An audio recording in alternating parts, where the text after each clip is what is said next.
This episode of Ask the Buffalo is brought to you by Audible. I'm John Rettinger. Happy Movember, and welcome to another episode of Ask the Buffalo.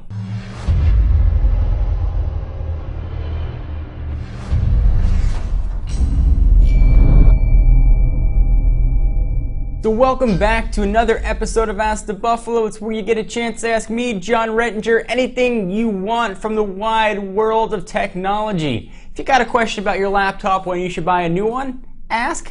If you want to know if your tablet's out of date or whether I should hold on to it for a few more months, go ahead and ask. If you want to know about RAM and you want to get technical, ask somebody else. If you want to ask questions, you can do it one of two ways. First and most easily, you can go to technobuffalo.com, which is your one-stop resource for all your tech news. Every Tuesday, we'll have an article up there asking for folks to submit your questions for Ask the Buffalo. Leave them down below. If you're more social media inclined, you can send your question to @technobuffalo on Twitter. Use the hashtag AskTheBee and ask anything you want. On this episode of Ask the Buffalo, we're going to talk about tablets. We're going to talk iPhone and everything in between. This is Ask the Buffalo. Let's get started. Our first question comes from technobuffalo.com and user Mateo Delgado. He asks, hey John, with several rumors floating around about the Mac Pro being dropped from Apple's computer lineup, what is your take on the whole dilemma? It has been a long time since the Mac Pro has seen an update, especially an update that's maybe redesigned its case and chassis.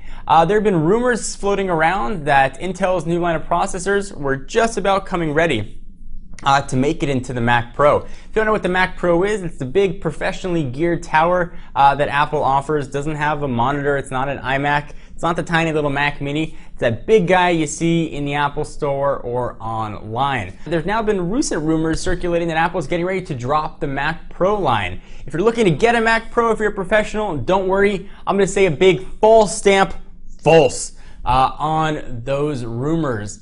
Some of Apple's bread and butter and their lead users, the ones who go out there and say how great Apple products are, especially those that are, say, editing movies. Most movies are edited using Final Cut, or at least they were before Final Cut got updated, are done on a Mac, and they need the horsepower of the Mac Pro. Now there's a little bit of smoke to this fire of a rumor. The iMac, which I got behind me, has gotten slowly more powerful, can handle more RAM, which used to be one of the benefits of the Mac Pro. But you only get one choice in monitor. What's stuck to it? You might not like the glossy option. Do not worry about the Mac Pro getting an update. I'd expect we'll see it before the end of the year. Our next question comes from Manuel Olegi, who wants to talk about some Ultrabooks. He asks, do you think the new Ultrabooks will be able to compete with the MacBook Air? The Ultrabook market is still yet to be determined, and whether or not there is a consumer interest in that market. A lot of companies, Asus in particular, have put a lot of research and development behind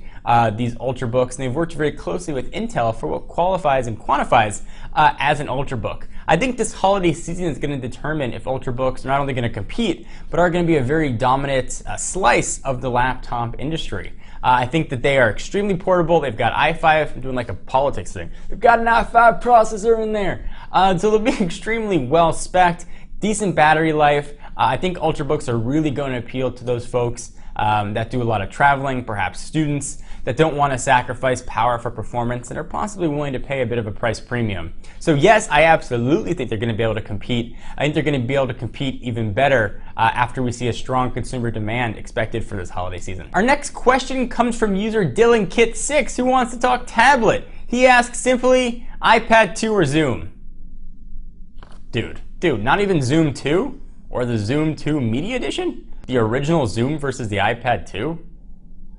Dude. Our next question comes from user Yo Adrian, and this one's getting all financial on you. This is a question that actually I get quite a bit, especially as we're coming up to the holiday season. He or she asks, how do you afford all this tech? What advice do you have for someone on a budget? Well, I'm a consumer electronics journalist. I report on technology. Most of the stuff is sent from either the companies themselves or public relation firms on a generally 1 to 2 week loaner period. So I review it, check it out, I'll play with it, and it gets sent on back to them. So it doesn't come out of my personal budget. So what do you do if you're on a budget? Well, I don't know what your budget is, but I can tell you what I do and what I've done in years past. I've gone and picked up a prepaid credit card. So American Express has one.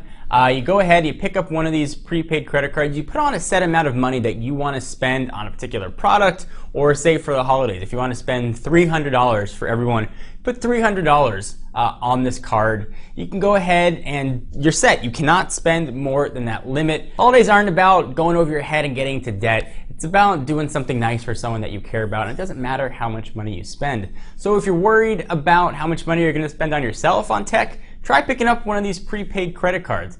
They work really well. Like I said, I've used the American Express one. It gets taken everywhere. It's a great way to sort of manage your finances and budget. If you guys have any other suggestions for the best way to manage, I'll leave it down below. I know a lot of folks are thinking about this as we head into the holiday season.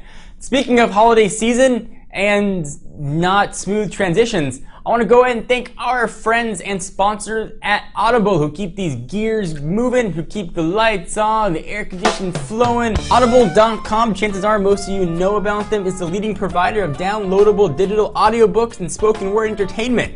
They have over 100,000 titles to choose from, which can be downloaded to your iPod, MP3 player, Android device, and played back anywhere, anytime. Great place to use them is at the gym or in the car. You can choose from books in every genre: science fiction, thrillers, drama, comedy, business, history, and more. If you want to show your support for us and get your read on, go to Audible Podcast/Techno. It is a wonderful way to catch up on the books that you've been meaning to read. You can take advantage of your free time when you're in the car, when you're in the gym. If you want to put the little headphone up your shirt and in your ear while you're in class, you can sit like this and you can catch up on a little Freakonomics or what's been going on. You can do whatever you like. Audible is the best place to go ahead and get these audiobooks and show your support for us. We appreciate it. Go to Audible Podcast/Techno. So our next question comes from user Tyler Saddington, who wants to talk some tablets. He asks, John, I'm thinking of getting a tablet. Should I get the Galaxy Tab 10.1 or wait for the first ice cream sandwich tablets? The Galaxy Tab 10.1 is one of my all-time favorite tablets. The hardware is awesome. It's thin, the design is beautiful, it doesn't weigh much, it's got the Tegra 2 chip in there, and it's running Honeycomb. With Ice Cream Sandwich coming out and the awesomeness that Ice Cream Sandwich looked like with all of its cool Ice Cream Sandwich-ishy features, I think you're better off waiting. I'm sure that the Tab 10.1 is eventually going to get that Ice Cream Sandwich upgrade, but who knows when. You're better off starting if you're looking to get a tablet right now and you've waited to get one that's going to have at least the latest operating system available.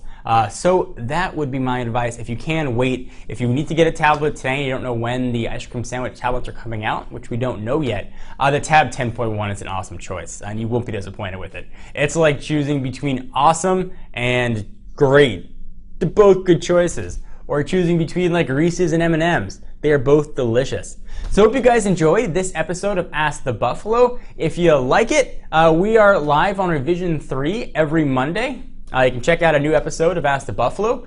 We also have 2 more shows every Wednesday and Friday. We do a What's the Apps where we highlight a new application from the mobile world, and a rumor roundup on Fridays where we recap all the rumors from the week. And for all your tech news, reviews, videos, and everything in between, be sure to check us out at technobuffalo.com. I'm John Rettinger, and I'll see you in the next video.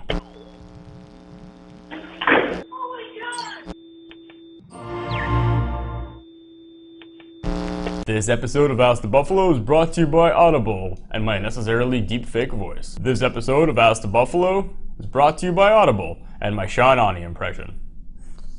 technobuffalo.com. I'm John Rettinger, and I'll see you in the next video. Yay!